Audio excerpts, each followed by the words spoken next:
जेव्हा नव्हते चराचर तेव्हा होते पंढरपूर, जेव्हा नव्हती गोदागंगा तेव्हा होती चंद्रभागा, असे संतांनी खरं तर ह्या चंद्रभागा नदीचं वर्णन करून ठेवलेलं आहे। मात्र आपण जर आता बघितलं तर ह्या चंद्रभागा नदीची खरं तर महिला अवस्था म्हणजे अगदी गटारगंगा झालेली आपल्याला खरं तर पाहायला मिळत आहे। अनेक भाविक खरं तर विठ्ठलाच्या दर्शनाकरता पंढरपूरमध्ये येत असतात।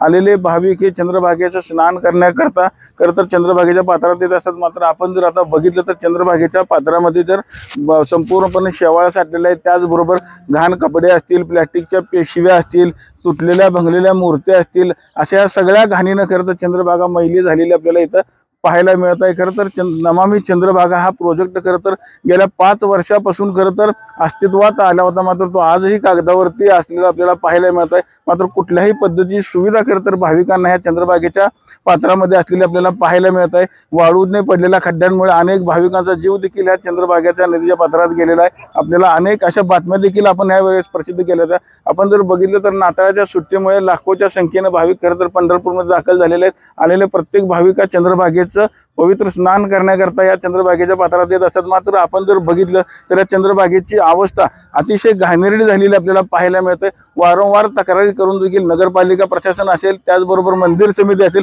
कुठल्याही पद्धतीची खरं तर दखल घेताना आपल्याला पाहायला मिळत नाही। त्यामुळे महर्षी वाल्मिक संघ देखील आता आक्रमक झालेला आपल्याला पाहायला मिळतो। महर्षी वाल्मिक संघाचे अध्यक्ष गणेश अंकुशराव यांनी देखील खरं तर तीव्र आंदोलन करण्याचा इशारा देखील दिला होता। ते स्वतः आता आपल्याबरोबर काय सांगताल, काय नक्की तुमची मागणी आहे?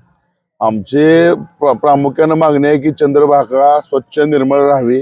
मंदिर समितीनं 10 लाख रुपये खर्चून ठेका दिलाय महिन्याला, पण मंदिर समिती फक्त कागदावरच ठेका दाखवते, पण प्रत्यक्षात कृती कुठली काय करत नाही, चंद्रभागा स्वच्छ करत नाही। आणि आता आम्ही नवा संकल्प असा केलाय, भारताचे पंतप्रधान नरेंद्र मोदी, महाराष्ट्राचे मुख्यमंत्री देवेंद्र फडणवीस आणि उपमुख्यमंत्री अजितदादा पवार, एकनाथ शिंदे यांना 9 वर्षाची भेट म्हणून आम्ही ह्या सगळ्या कचऱ्याचे एक पॉकेट तयार करणार, बॉक्स तयार करणार आणि त्यांच्या नावे इथनं पाठवणार। आणि दुसऱ्या दिवशी पंढरपूर विभागातले संबंधित जे अधिकारी आहेत त्या प्रत्येकाला आम्ही गिफ्ट म्हणून ही घाण देणार आहे। कारण आम्ही वारंवार आवाज उठवला आहे, ही सगळी घाण आम्ही एकदा प्रांत ऑफिसला दाम पण केली होती, वारंवार आंदोलन केली, पण झोपलेलं प्रशासन काय लक्ष देत नाही। आपण बघितलं असेल की आता महर्षी वाल्मिक संघाच्या वतीनं या चंद्रभागेमध्ये जी असलेली जी घाण आहे, या घाणीचं पार्सल करून ते मुख्यमंत्री असतील, उपमुख्यमंत्री असतील, त्याचबरोबर नरेंद्र मोदी असतील, या सर्वांना खरं तर हे पार्सल आंदोलन स्वरूपामध्ये आता पाठवणार असल्याचा इशारा देखील महर्षी वाल्मिक संघाच्या वतीने देण्यात आलेला आहे। चंद्रभागेच्या वाळवंटातून कॅमेरामन जगदीश सर, रवी लवेकर, TV9 मराठी।